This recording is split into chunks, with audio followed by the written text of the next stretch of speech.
Hey Argos fans, ORRICO here from Argos TV, and I'd like to welcome you to part one of our four-part year in review series as we take a look back at the 2010 Toronto Argos.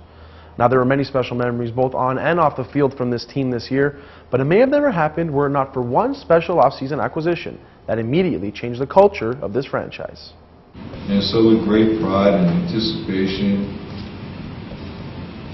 that we present the new head coach of the Toronto Argonauts, Jim Barker.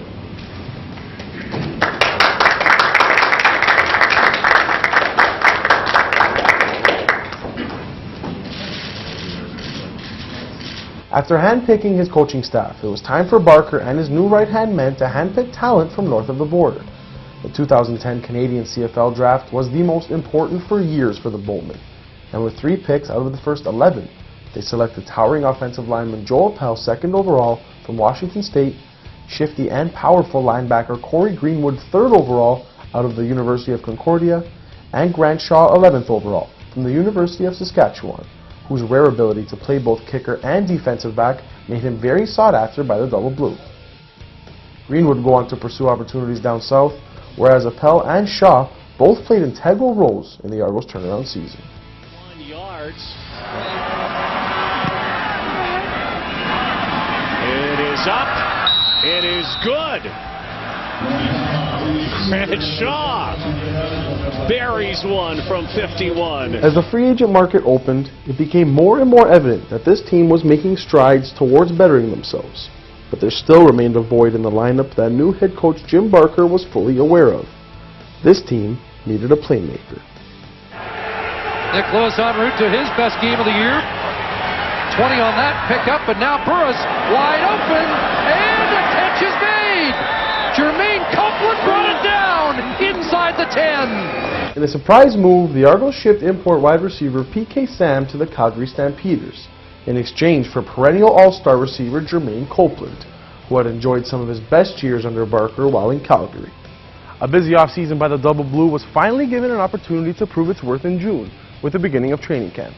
And right off the bat, it was evident that there was one main story that would dominate the headlines.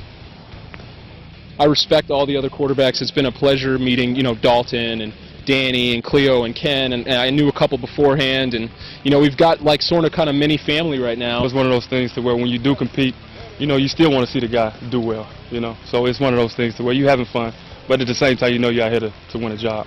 It's definitely competition, but coming in, it's my first year coming out of university, and I'm just so lucky I could be with a group of guys that are this experienced and they're this open with their experiences that they'll take time out of their schedule to help me out and make sure that I'm not falling behind or anything like that. More guys running around, and 2 extra guys you got to account for, everything. It's very different, and that's why it's great to be able to come out here early before the veterans get here and be able to go out and go through the offense. A little bit.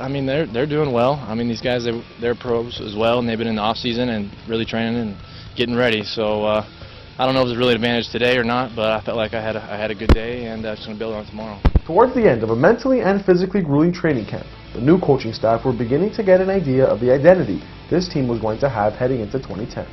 A late move by the organization brought in relative unknown Chad Owens from the Montreal Alouettes, where he had spent the 2009 season primarily as a practice roster player. Made it to the team meeting at 10 a.m. Trying to get a win tonight for Argos, and Chad Owens has some running room.